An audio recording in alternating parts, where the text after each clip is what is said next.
discutido por nós na última, assim, digamos assim, discutido extraoficialmente por nós no GT de Teoria Política e Pensamento Político Brasileiro na última reunião da POX, sobre a possibilidade de uma agenda comum entre a teoria política que se faz hoje no Brasil e o pensamento político brasileiro como uma área que já ganhou relativa autonomia com relação à teoria, né?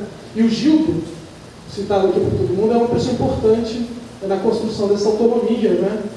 Bernardo, Recupero, Christian Lynch construíram o campo com uma certa Vera Cepeda, que é a idealizadora desse evento, né? Ajudaram a construir esse campo com uma relativa autonomia. Como eu sou, sobretudo, alguém que começa a trabalhar com a teoria e depois passo para o pensamento político brasileiro, eu queria trazer algumas reflexões a respeito disso, sobretudo a partir do que a gente poderia chamar, apesar da antipatia da palavra, metodologia, uma metodologia do estudo do pensamento, da teoria, não é? Quer dizer, uma metodologia, por favor, então, sem o conteúdo positivista ou excessivamente formalista da palavra, mas com uma série de procedimentos intelectuais que ajudam a gente a pensar um determinado objeto, né? Quer dizer, que ajudam a gente a formular problemas, a adequar a leitura do objeto a partir de uma certa perspectiva, né? Então a gente poderia partir da pergunta, né? Existe uma diferença entre teoria política e pensamento político brasileiro do ponto de vista do trato do objeto, né? Da relação do pesquisador com o objeto, né? De modo geral, né, o objeto é o mesmo. Um conjunto de textos, de livros, discursos, cartas, artigos de imprensa, etc., que tratam dos problemas centrais do poder e da dominação, né? Instituições, partidos, modelos de Estado, ideologias políticas, etc. O pensamento político brasileiro, sobretudo, circunscreve o objeto num contexto histórico e geográfico específico, né? E suas diferenças com relação à teoria política remetem às relações entre o universal e o particular. E como a periferia constrói essas relações entre o universal e o particular, né? Estou me remetendo, evidentemente, aqui ao texto do professor Christian Lynch, porque pensamento não teoria, né? Mas retomando a pergunta, quer dizer, quais são as diferenças do ponto de vista do pesquisador, do intérprete ou do estudioso entre os dois campos do ponto de vista do método, da prática da pesquisa científica? Né? Eu responderia, né, pensando assim,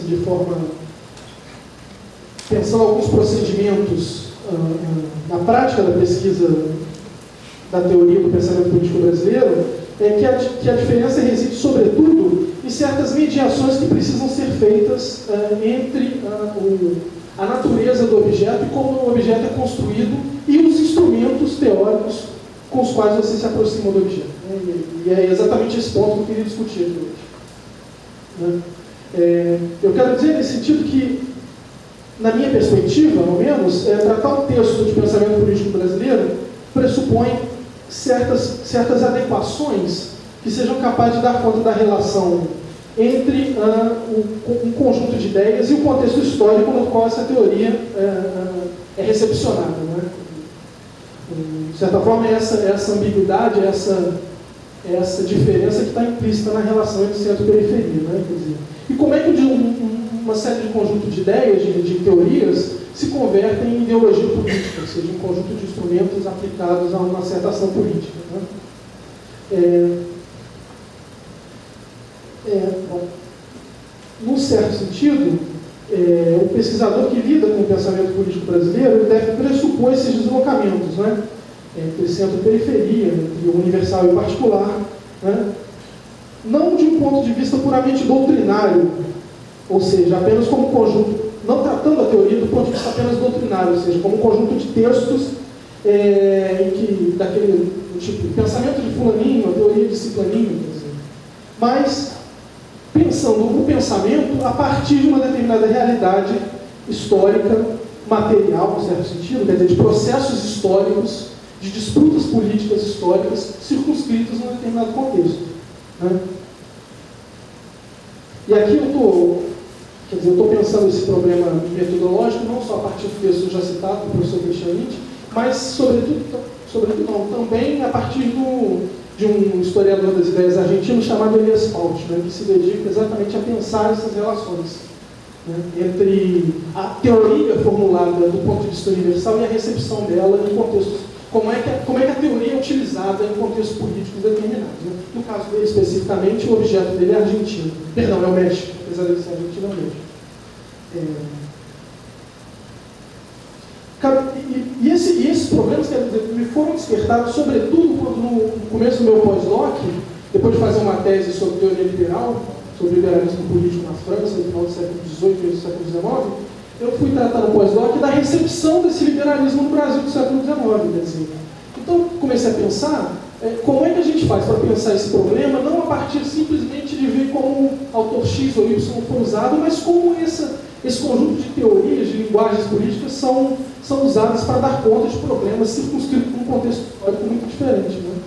Né?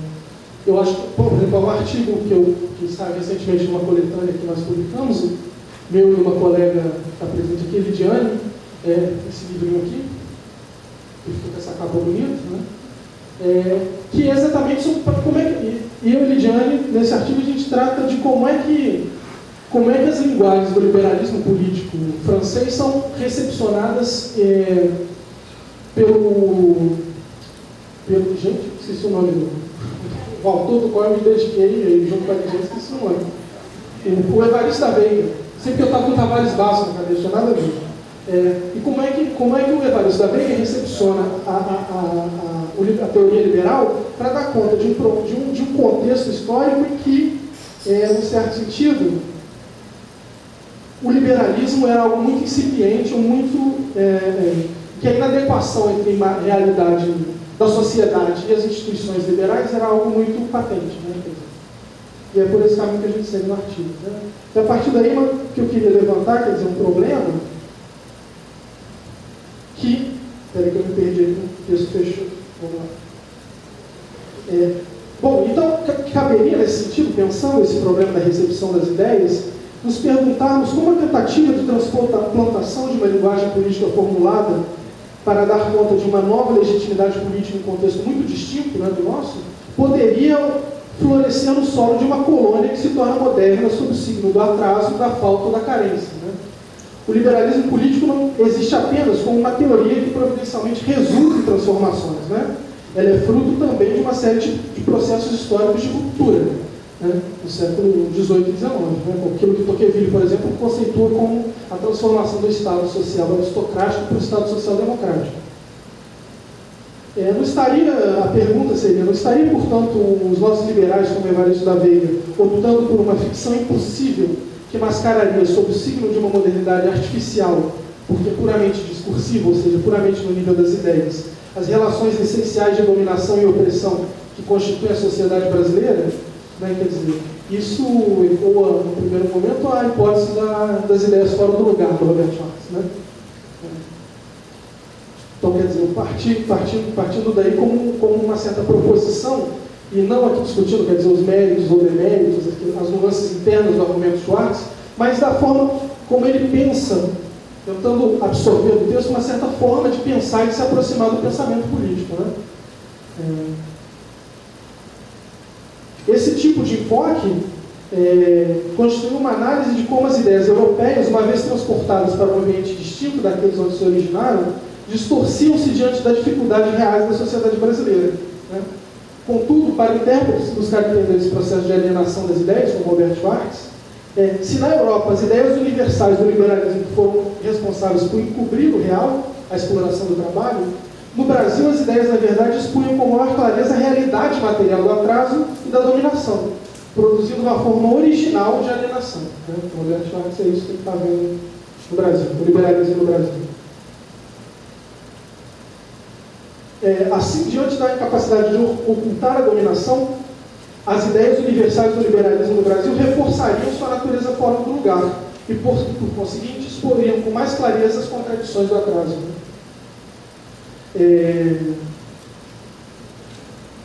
O problema, quer dizer, o problema do qual eu parto e como ele se distingue desse tipo de abordagem sobretudo a partir da ideia de que essa abordagem, como a abordagem das ideias fora do lugar, ela pressupõe um desvio da relação entre ideias e contexto que, segundo Elias Paulo, seria sinal de uma compreensão de uma historicidade transplantada das ideias. Ou seja, que nós viveríamos numa historicidade completamente diferente da historicidade europeia e que, portanto, as ideias aqui seriam apenas um transplante de um conjunto de argumentos, ou de ideias, ou de linguagem. Né? Para Pauty, né, tanto a perspectiva formalista, que é a ideia de que você estuda a teoria apenas como um conjunto de ideias, quanto a perspectiva materialista, como a do Schwartz, né, ele cita nominalmente o autor, ambas essas visões veriam essa distância entre condições sociais particulares e o universalismo das ideias apenas como um acontecimento meramente factual, né, derivado de uma sincronia histórica. Né? Sincronia histórica é o resultado desse transplante de ideias. A resposta a isso, quer dizer, esse problema que nos parece mais profícuo para o estudo do pensamento político brasileiro, visa, sobretudo, recuperar a consciência de uma sincronia histórica entre as linhagens e tradições da teoria europeia e as nossas próprias formulações nacionais. Quer dizer, eu quero dizer com isso não quero dizer com isso que nós vivamos num regime de historicidade distinto, né? Como está pressuposto, por exemplo, na ideia de iberismo, clássica ideia de iberismo, que pressupõe exatamente isso. Nós somos resultado de um processo histórico completamente distinto. Né?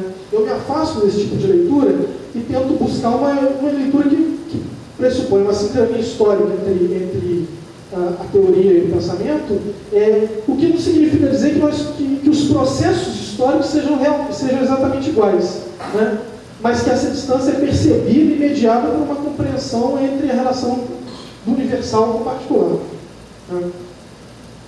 Nesse sentido, a ambiguidade da relação entre a teoria política universal e as condições socioeconômicas, ela fortalece exatamente o elemento político desse processo. Né? É porque é através dessas ambiguidades que a gente pode compreender como o pensamento político, não apenas como um conjunto de doutrinas, mas sobretudo como estratégias políticas e ideológicas para construir novas formas de linguagem política, de dominação, de representação sobre a vida política. Né? Quer dizer, esse, portanto, para repetir o argumento, já que é um argumento central, a relação, a distância entre as condições, digamos assim, as condições materiais do atraso e as ideias, as teorias, elas são propriamente, essa distância é o elemento propriamente político das ideias. Né? As ideias, nesse sentido, têm um sentido pragmático, de repensar as representações sobre a vida política. Né? Essa dificuldade que se vê em interpretações distintas dessas que eu estou propondo, né? Como eu disse, propondo baseado nos trabalhos desse Pauty do Christian Lynch, elas sofrem de uma dificuldade, sobretudo, conceitual, ou seja, identificar categorias amplas, como liberalismo, republicanismo, conservadorismo, com tipos ideais rígidos e consolidados, a partir do que se compreende por eles, baseado nas experiências europeias, apaga-se imensas e profundas distinções entre as diversas linguagens políticas, liberais, conservadores, republicanos, etc., e seus usos propriamente políticos. Né? Quer dizer, isso percebeu o Pierre Rosanvallon quando afirma numa conferência que está publicada no Brasil, para uma história do político, que esse tipo de raciocínio desloca o objeto histórico particular para colocá-lo num sistema de referências materiais, ou seja, a ideologia seria resultado de um determinado processo histórico específico, e ao contrário, o que ele propõe é que as ideologias são, sobretudo, elas têm as ideologias ou as linguagens políticas, ou o pensamento político, como categoria mais geral, elas têm uma natureza, sobretudo, aporética, ou seja, a sua natureza é uma natureza de disputa dos discursos, né? Num certo espaço mais ou menos ampliado, mais ou menos democratizado. Então, se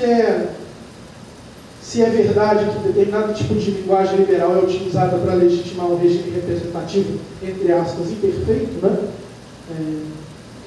Como pensava o Robert Schwartz, sem um liberalismo que não existia a verdade no voto, ou não existia um individualismo moderno que se encontrava na Europa do século XIX, é também a linguagem liberal que permite a um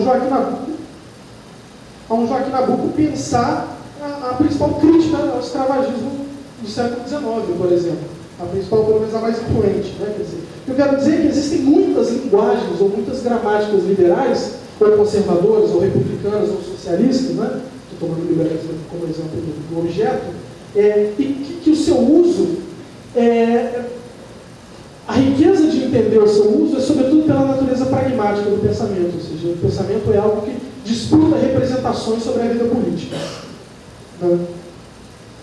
É isso, portanto, que torna o estudo do pensamento político brasileiro propriamente político, pois através dele é possível compreender narrativas e estratégias de pensar a formação e mudança nos processos sociais e políticos do país, especialmente pensar os desafios e especificidades do nosso processo de democratização, reconstruindo e interpretando os contextos de disputas em torno de temas centrais, como a forma do Estado, as instituições, a participação dos partidos, as formas de reivindicação, a revolução, etc.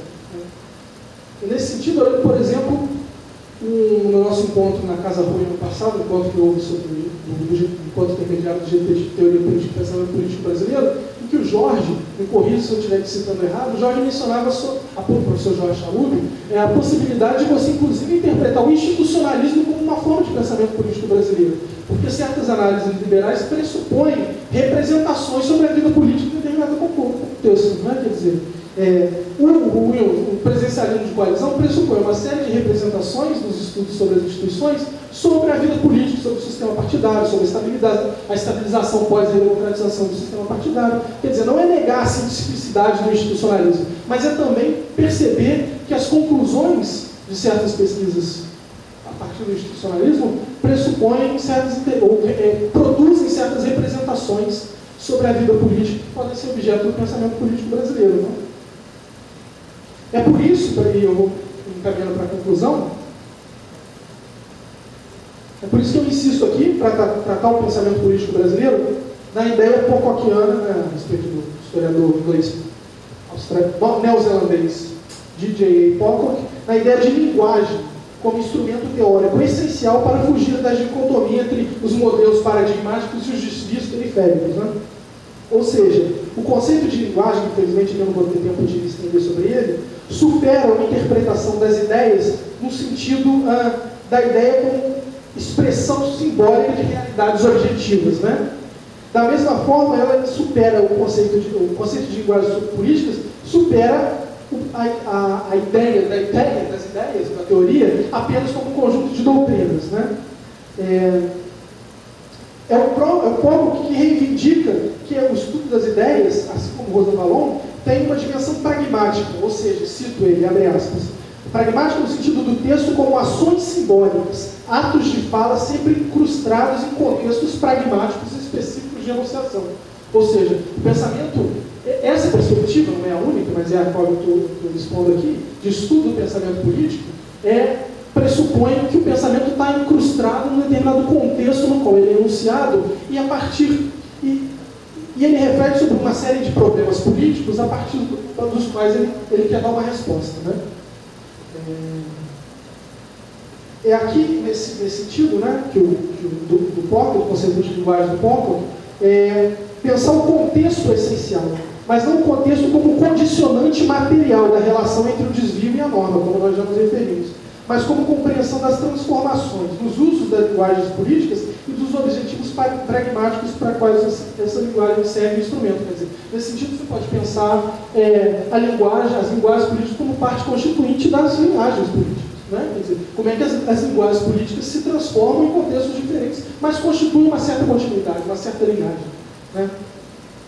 Então, para voltar e para concluir ao meu problema inicial, o problema inicial que eu postulei no início da minha fala, se tratarmos a teoria política não apenas como uma história das doutrinas, do tipo, o que pensou Ciclaninho, o que pensou Fulaninho, mas entendermos o pensamento como um conjunto de linguagens e representações do mundo político que organizam o quadro intelectual e estabelece um campo de possibilidades de ação aos atores políticos, né?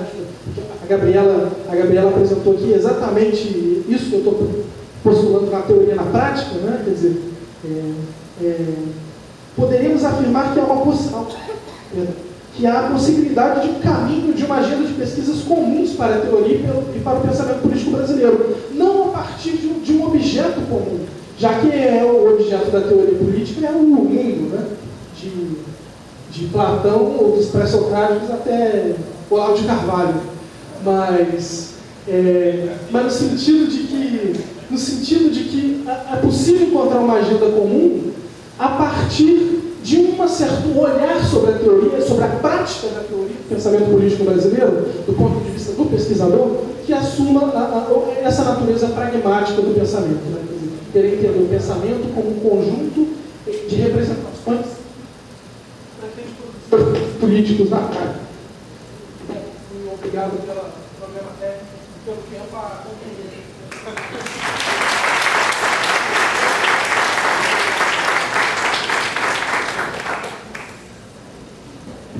Obrigado, Paulo. Paulo, nós instalamos um botãozinho para desligar o microfone aqui. Agradeço ao Paulo e passo a palavra ao professor Ivo Boza, da Universidade Federal do Rio de Janeiro. Bom, muito obrigado. Reitero os agradecimentos e o enaltecimento da programação de abrangência do terceira jornada. Fazer a primeira é difícil, fazer a segunda é muito difícil, a terceira, então, não há mergulho, né? E o nome do artigo não é Artigas à toa, né? Tem que ter um componente de comandar, também, obviamente, de todos, né, que merecem enaltecer. Bom, eu vou aqui partir da seguinte questão, de que se devemos a ganhos epistemológicos, eu posso usar esse termo de uma certa forma solta, digamos assim, né, em chamar o pensamento político brasileiro, produzido no Brasil, de teoria política brasileira. Né? A resposta é que eu acho que sim, né? Mas como todos os leitores de Guimarães Rosa sabem, a verdade não se põe no início, né? Mas durante a caminhada, né? Nem ao final, nem ao começo, mas durante. Então, o que eu proponho aqui é nos perguntar, né, o lugar da teoria na ciência política, a teoria política na ciência política. Né? Eu vou apresentar uma história, uma narrativa, no sentido que eu vou enfatizar alguns aspectos, não pretendo que dê conta da abrangência do problema, mas alguns aspectos que eu considero relevantes, né? Tanto no que, digamos, diz respeito à teoria política dentro da ciência política, principalmente, digamos assim, no mundo estadunidense, do qual de alguma forma nós estamos ou sofremos a influência, né? E também como que isso, a meu ver, se reflete na recepção do caso brasileiro. Né? Vou chamar a atenção, né, de que nos anos 50 do século passado, principalmente, né, emerge aquilo que eu estou chamando aqui o ataque behaviorista à ciência política, em particular à teoria política. Né? Formulada fundamentalmente a partir do David Easton, né, um artigo muito inteligente, muito relevante, no qual ele provavelmente ele não nega um espaço à teoria política, mas ele faz um ataque à maneira pela qual, principalmente a teoria política, era produzida nos Estados Unidos e por alguns, digamos assim, imigrantes vindos da Europa nos Estados Unidos, né? Karl Strauss, companhia. Né? Ele ataca dois pontos que eu quero aqui destacar. Né? Ele alega que a teoria política se tornou uma exegese de textos clássicos, um refinamento erudito sobre o uso de determinados termos, determinados conceitos. E que, nesse sentido, a teoria política se tornava uma história das ideias. Né? E que, portanto, não era o lugar dela, não era na ciência política, mas na história. Né? Onde certamente haveria, inclusive, uma discussão, um instrumental teórico mais refinado. Por outro lado, a teoria política também tinha se tornado uma discussão a partir desses mesmos textos clássicos, não? Sobre o que deve ser um bom governo, a boa ordem, etc. e tal, que terminava se confundindo com a filosofia política. E uma má filosofia política, ele dizia. Não? Então, ele também dizia, olha, é melhor então migrar para a filosofia. Não? E aí onde essa discussão sobre qual é a melhor ordem, qual é a boa forma de governo, tem relevância. Ele argumentava que a teoria política, caso quisesse continuar viva dentro da ciência política, deveria se mirar nas abordagens dos grandes teóricos. Né? Ele, um dos quais, infelizmente, destacava Maquiavel, Montesquieu, né? Não por acaso com um tipo de abordagem, onde procurava se identificar as leis que regiam o sistema político e o comportamento dos atores. Né? Aristóteles, quando ele chama a atenção, reúne as constituições gregas, o que ele está querendo fazer? Está querendo fazer uma pesquisa, né, através de identificar qual é a boa ordem a partir da identificação de leis, de leis gerais que regem, então, o sistema político. Né? E esse ataque, ele tem uma resposta, né, no qual eu aqui vou agrupar diversos autores, mas que eu acredito que eu possa reportar, circunscrever uma ideia comum. Né? Isaiah Berlin, Hannah Arendt, Sheldon Boyle, principalmente propriamente aqui. Né? Há enormes diferenças entre eles, mas eles estão afirmando fundamentalmente que a teoria política lida com questões normativas. Né? Berlin, no seu texto clássico, ainda existe a teoria política, e chama a atenção que as ciências sociais ou ciências empíricas, elas lidam porque os indivíduos obedecem, né? Nas quais busca-se uma identificação das causas que levam os indivíduos a obedecer, identificar repetições nesse comportamento, né? Estabelecer, portanto, leis. A teoria política tem uma pergunta distinta: por que os indivíduos devem obedecer? E aí, no sentido normativo, que deve ser, é fundamental. Né? Nessa pergunta estão presentes questões relativas à concepção do justo, do injusto, do bem e do mal, da boa ordem e da má ordem.